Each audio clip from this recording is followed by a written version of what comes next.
Every image you've ever seen of an Egyptian pharaoh, the golden headdress, the dark coal-rimmed eyes, the god-king seated on a throne of eternity, almost certainly wasn't Egyptian at all. For nearly a century, the most powerful rulers of the most iconic civilization in human history were black African kings from the south. Not invaders, not puppets, pharaohs, real ones, crowned in the proper way, consecrated by the proper gods, buried in the proper manner. The 25th Dynasty of Egypt, one of its most celebrated, most militarily successful, and most culturally devout periods, was Nubian, and history, for a very long time, simply refused to say that out loud. But here's what makes this even stranger. The people who conquered Egypt didn't conquer it with cruelty or destruction. They conquered it with reverence. They swept into the Nile Valley not as destroyers, but as restorers. A foreign empire that loved Egypt's own culture more deeply than Egypt's ruling class did at the time. They rebuilt temples that had been neglected for generations. They revived rituals that had gone cold. They brought Egypt back to itself. But that's not even the strangest part. The kingdom these pharaohs came from, Kush, centered deep in what is now Sudan, had been watching Egypt for 2,000 years, trading with it, learning from it, fighting it, being conquered by it. And then, in one of the most extraordinary reversals in the ancient world, turning the entire equation upside down. By the end of this, you will see Egypt and the African world that surrounded it completely differently. Close your eyes and stand at Napata around 750 BC. The air here is dry and ancient. The smell of the Nile, that particular green mud river smell, alive and vegetable, drifts in from the east. The sun doesn't rise so much as ignite, and there, on the west bank of the river, the sacred mountain of Jebel Barkal rises out of the desert like a fist of God, its sheer sandstone cliff face blazing orange at dawn, the carved reliefs of the god Amun barely visible at its base. Napata is the holy city of the Kushites. Its streets are wide enough for processional chariots, and on feast days they're crowded with them, soldiers in leopard skins, priests in white linen, merchants from Punt and from the deep sub-Saharan interior, carrying ivory and ebony and the pelts of animals that had never been seen in the Egyptian delta to the north. The city smells of incense and cattle and the hot iron of a blacksmith's forge. Children are loud here, markets are louder. This is a civilization that has stood for centuries, trading with everyone, fighting when it had to, learning constantly. Kush had adopted Egyptian writing, Egyptian gods, Egyptian architectural forms, but never as an imitation, as a language. The way a musician learns scales not to repeat them, but to play something new.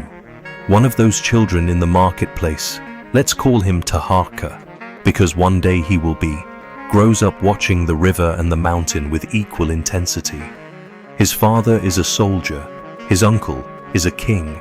He has grown up inside stories of Egypt, the way other children grow up inside fairy tales, vast, golden, mythic, northern, and also, in his lifetime, deeply broken. Because the Egypt of 750 BC is not the Egypt of Ramesses II. It's fractured. It's divided into competing dynasties and city-state-sized fiefdoms. Its priests squabble. Its delta cities have been half swallowed by Libyan warlords. The great temple complexes that line the Nile, from Karnak to Memphis, are still standing, still burning incense, still technically sacred, but the devotion behind them has gone hollow. The rituals are observed by men who don't quite believe them anymore. The Kushites look north and see something that breaks their hearts. The people of Napata love Amun, not politically, not as a state function. They love him the way people love a thing they've chosen, and watching his temples fall into neglect, watching the northern priests compromise and collaborate and let Egypt slowly dissolve. It feels, to the Kushite court, like watching a sacred fire go out. Young Taharqa memorizes the words of the Amun hymns. He practices the old forms. He listens to the elders describe the corridor temples at Karnak, the aligned obelisks, the perfect astronomical geometry of the great sanctuaries, and feels something that isn't quite ambition. It's closer to obligation. He doesn't know yet what's coming. None of them do. The collapse of Egypt's central authority had been accelerating for decades before Kush decided to act. By around 740 BC, the north was ruled by a patchwork of local pharaohs, the most powerful of them being a Libyan dynasty, the 23rd and 24th, whose grip on legitimacy was weakening by the year. The city of Sais had its own king. Memphis had its own power structure. The priests of Amun at Thebes had been operating semi-autonomously for generations. And then, in one of history's stranger moments, a coalition of Egyptian princes who feared the rising power of the Libyan king Tefnakht actually sent word to Kush.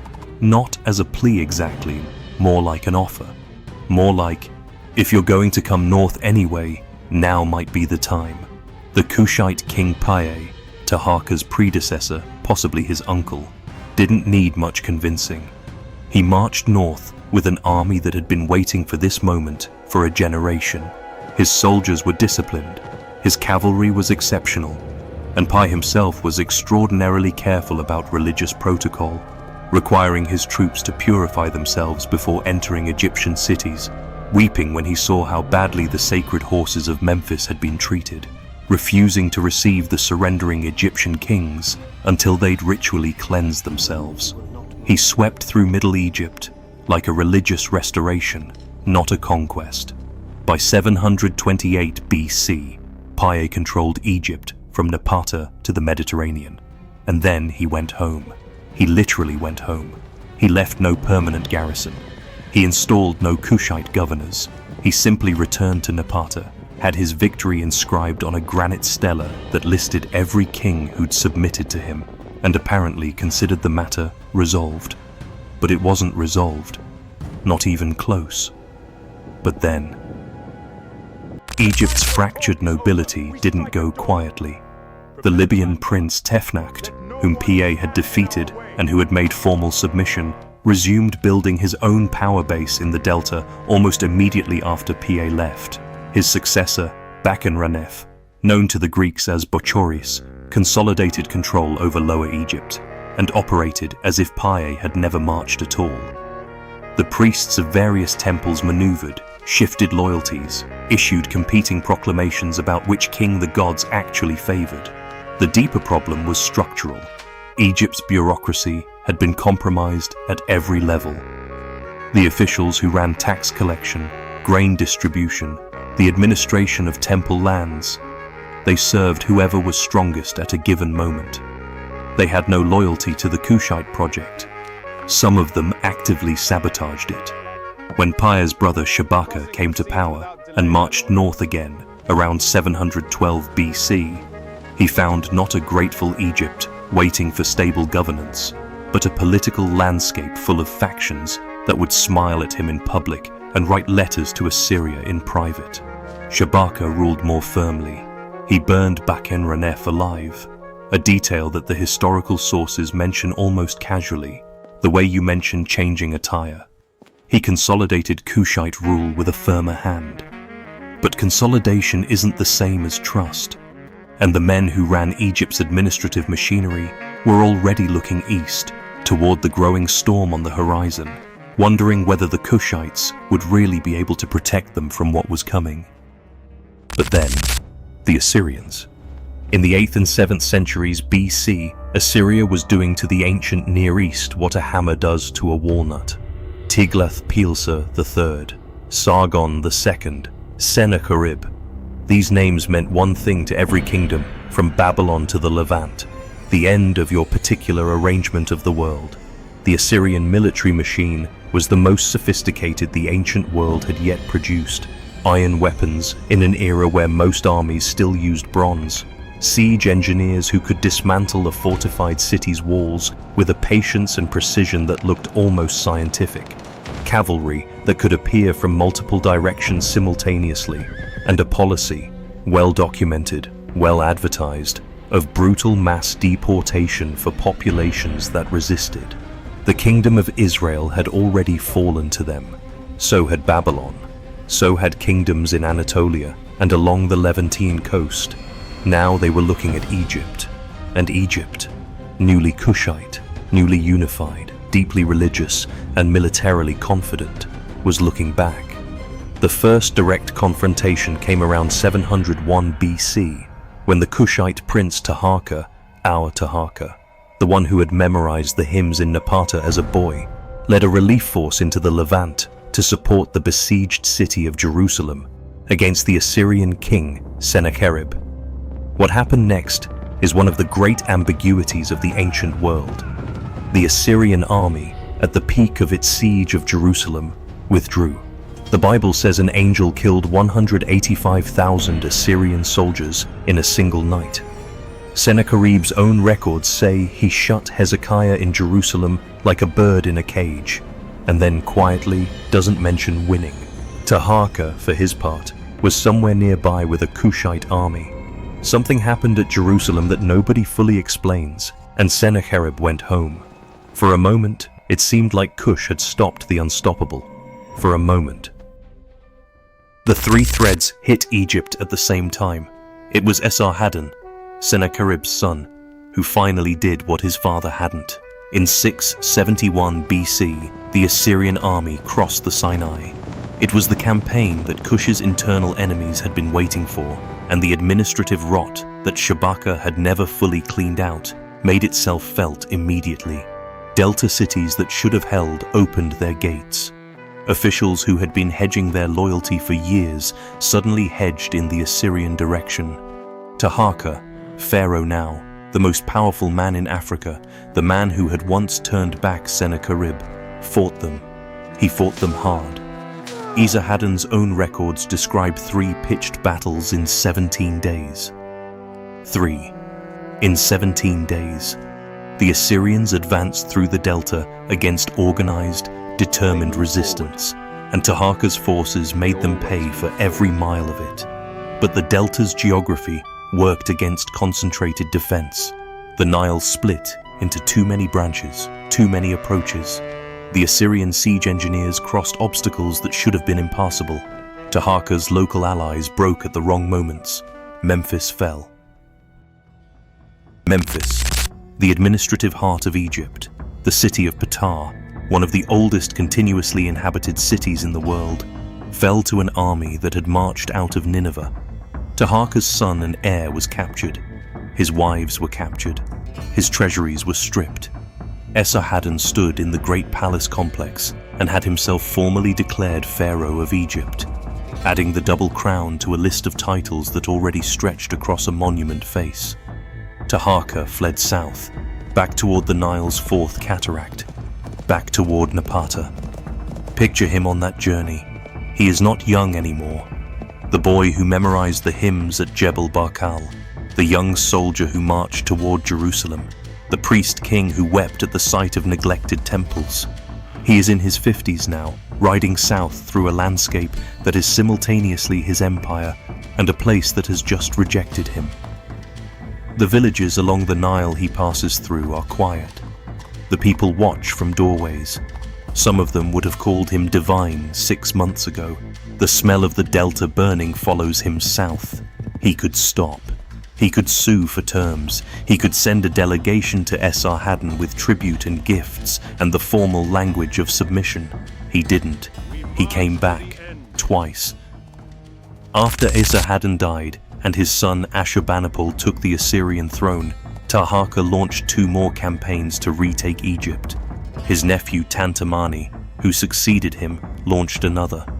They came back fighting, came back with the Ammon hymns still burning in their chests, came back because the idea of abandoning Egypt to people who didn't love its gods felt, to them, like a spiritual catastrophe they weren't permitted to accept. Ashurbanipal sacked Thebes in 663 BC. The ancient city, more than 1,000 years old, home of Karnak, city of Ammon himself, was stripped of its gold and its statues and its dignity, and the image of that sacking circulated through the ancient world for generations as the symbol of ultimate final defeat. Kush retreated south for the last time. But here's what almost no one talks about. Kush didn't end. It didn't collapse. It didn't dissolve into historical footnote. After the Assyrian expulsion, the Kushite kings returned to Napata, and then, eventually, moved their capital further south still to a city called Meroe. And there, away from the Assyrian reach, away from the fractures of the delta, they built something extraordinary, a civilization that lasted another 1,000 years. 1,000 years. Think about what that means. The Kingdom of Kush survived Egypt's new kingdom. It survived the Persians, who conquered Egypt. It survived Alexander the Great's conquest of Egypt. It survived the Ptolemies. It was still standing, still pyramids, still kings, still a moon, still ironworking, still trade networks that stretched across sub-Saharan Africa, when the Roman Empire was at its height. But here's the callback, the detail I want you to hold. Do you remember, in part 2, the description of those Napatan temples? The way the Kushites had built their sacred architecture in an Egyptian mode, not as imitation, but as language. The way young Taharqa memorized the hymns to Amun, not because he had to, but because he chose to. That devotion, that extraordinarily sincere, chosen love of Egyptian religious form, was actually the reason the Kushite kings preserved traditions that Egypt itself eventually abandoned. The ancient Egyptians, under Persian and later Greek rule, gradually syncretized, adapted, adopted. The form of the old religion blurred at the edges. At Meroe, in Sudan, it didn't. The pyramids kept being built. Not Egyptian-scale pyramids, Kushite ones, narrower, steeper, distinctive. More than 200 of them. There are more ancient pyramids in Sudan than in Egypt. Sit with that for a second. Imagine if Taharqa had seen then what we can see now. That the civilization he fought to save in Egypt was actually safer in Kush than it ever was in the Nile Delta. That the culture he loved most was being preserved not in Karnak, but in Meroe, under the sandstone cliffs, in a language nobody in Rome or Athens or Babylon could quite read or fully understand. He spent his life trying to hold open a door to a world he believed was essential. He didn't realize he was already living inside it. The pyramids of Meroe still stand. They stand right now in the desert of northern Sudan, unvisited by most of the world, sharper and more vertical than their Egyptian cousins, surrounded by wind-scoured sand and a silence that is genuinely primordial. The civilization that built them is largely absent from school curricula, absent from museum walls, absent from the popular imagination of what ancient Africa looked like. We live in the ruins of what they built, or more precisely, we live in a world shaped by historical choices about which ruins to honor and which ones to let the desert reclaim. The Greeks knew Kush. They called it Ethiopia, the land of the burnt-faced people, and they described its rulers with a mixture of fascination and respect.